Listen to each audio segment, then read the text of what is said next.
and stuff on this lovely Wednesday to talk about Quantum Leap. I'm Rob Lewis, and a pleasure to be in your company again. So I've finished watching season 1 of the original NBC series Quantum Leap, starring Scott Bakula as Dr. Sam Beckett and Dean Stockwell as Admiral Calavicci. So now I'm going to start on season 2.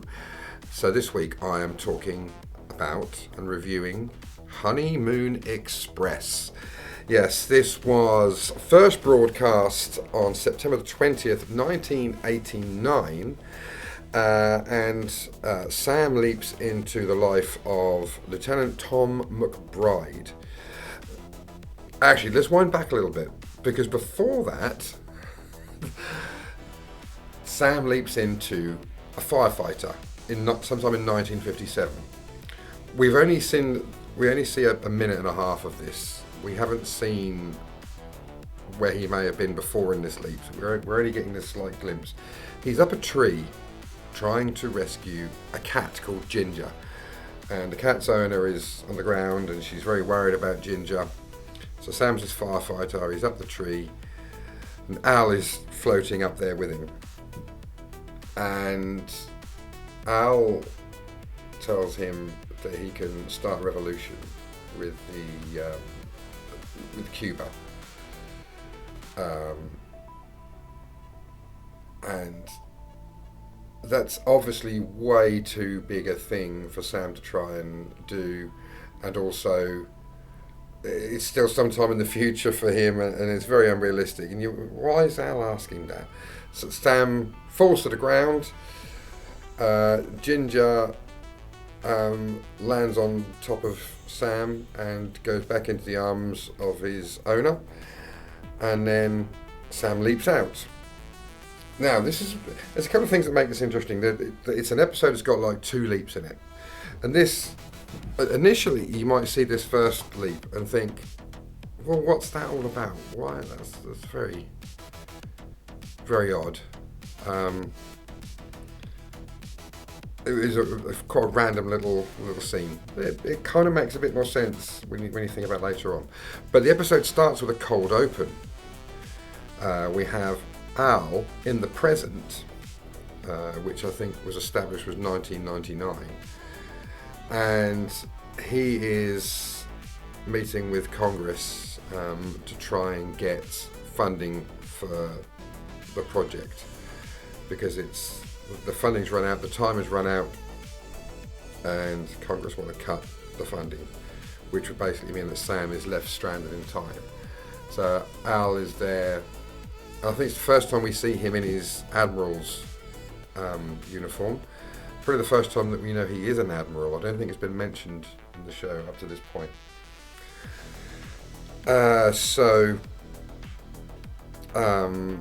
Weitzman, who I think was mentioned in Star-Crossed, I believe, on the committee,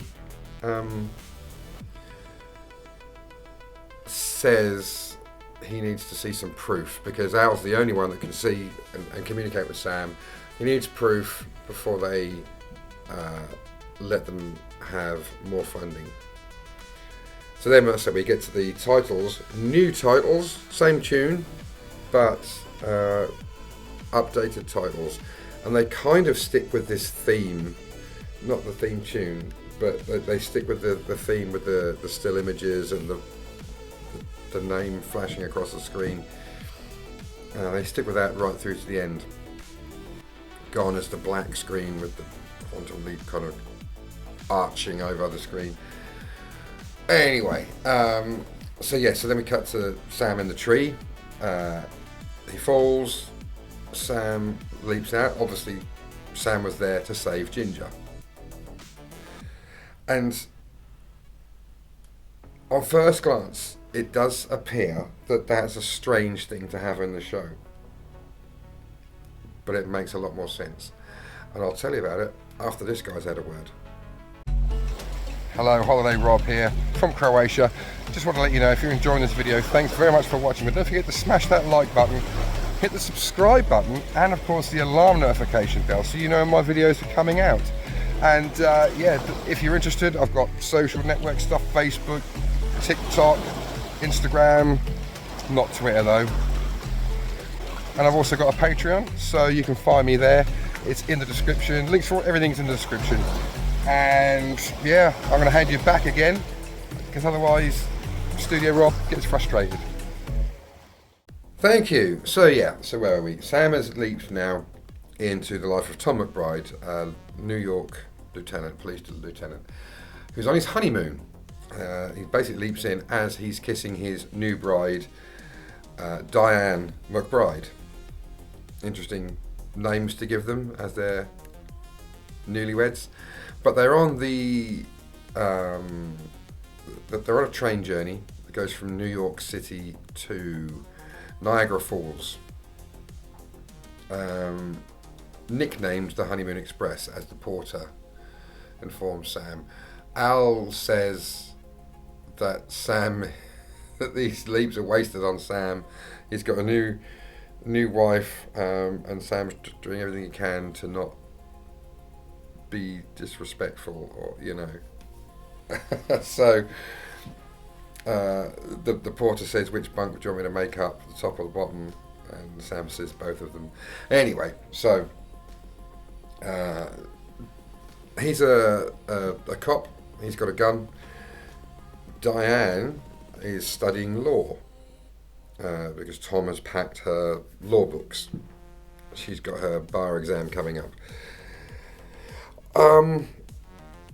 And everything's okay, but it turns out that Diane's ex-husband, Roget, French fella, who's a bit crazy and obsessed and jealous, is on the train, and he's going to kill Sam, basically.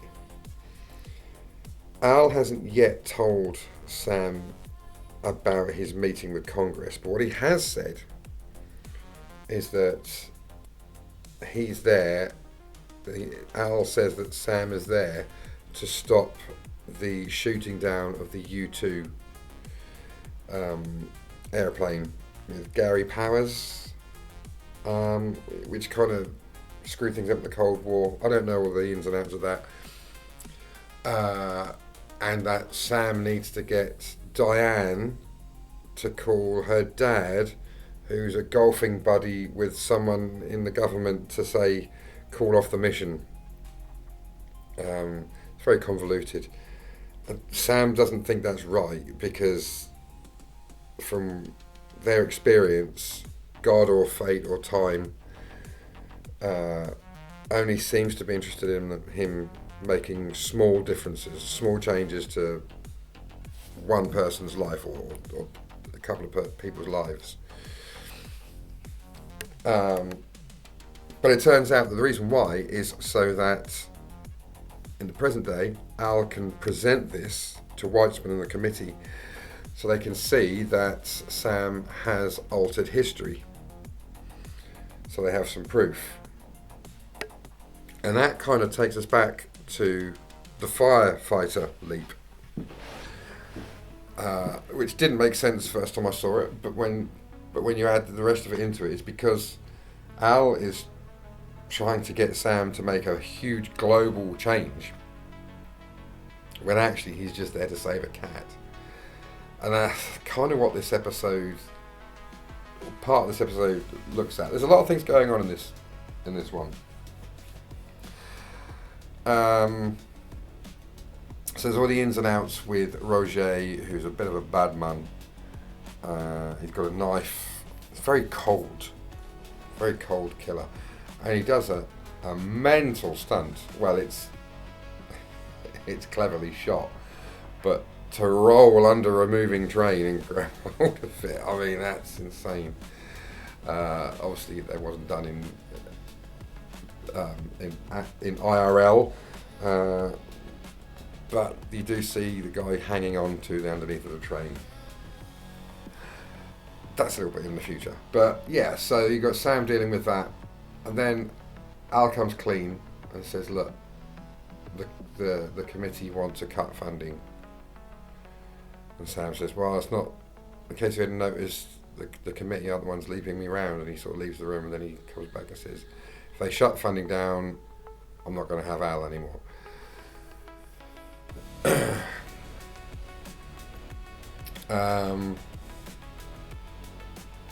What do I think? I didn't actually write my score down there. So this episode was written by the series creator Donald P. Bellisario, and usually that means good things. That's a good sign. He's a very good writer, and he gets what the show's about. You know, it's his baby. It was directed by Aaron Lipstadt and starred Adair as Diane McBride. So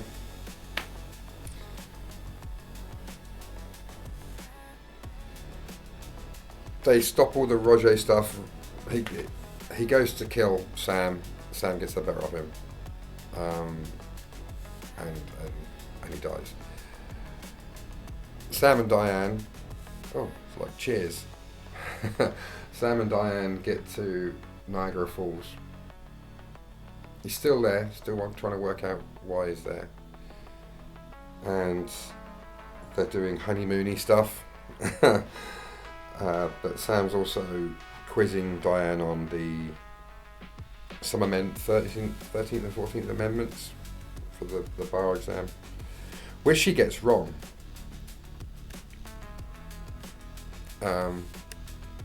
And says that if she'd answered that in the exam, she would have lost. She would have failed her exam. Sam thinks for a second. And then Sam leaps. Cut back to the present. Al goes to get his punishment, and just as he's about to be told that the funding is going to be cut, the voice changes. It's no longer Weitzman. It's Diane in the present day, future Diane. She grants the funding. So basically, she passed her exam and became the senator, governor, no. Senator, I think. I'm not sure. Chairman? Yes. And I was very pleased. And of course, it's because Sam wasn't there to make some big difference with the U2 mission. He was there basically to get Diane to pass her exams. Because in the original history, Tom died. So that wouldn't have helped her. That would have helped her to fail. So him still being alive, she passes her exam and saves the project. There you go. It's a very clever episode. I don't know if I've explained it that well. I'm just kind of riffing. I haven't got notes or anything. But what do I think of the episode? I think it's fantastic. It's a very strong season opener. I absolutely love this episode and waited for many years to see it, because I had this book, okay? I've actually got 3 or 4 copies of this. I had this book when I was at school, and in the UK we didn't get all the episodes, and I'd missed some, and we didn't have the YouTube and stuff then, DVDs. If you missed an episode, you missed it. So all I had was this book, and there's a bit there, you know, it's got Honeymoon Express there. So I kind of knew what some of the things that would happen, but I'd never actually seen it. So the first time I saw it was like, oh wow, this is one of those like law establishing stories. It didn't disappoint. It's fantastic, and it's getting a 10 out of 10. Yeah, it really is. It's such a good episode. It's almost a perfect episode, I think.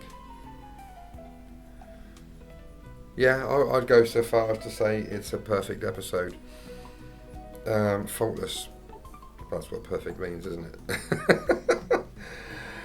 So Sam leaps out, and he leaps in at the end. He's dressed in a white suit on the dance floor at disco. And then we get the saxophone version of the theme tune as the end credits roll. So season 2, we're now into season 2. Much bolder. The stakes get a little bit higher in season 2. The production value improves. It just becomes a better show. I think between seasons 1 and 2, there were meetings and they were right, this works, this doesn't work, let's do more of this, less of this. And it's kind of now consistent right through to the end.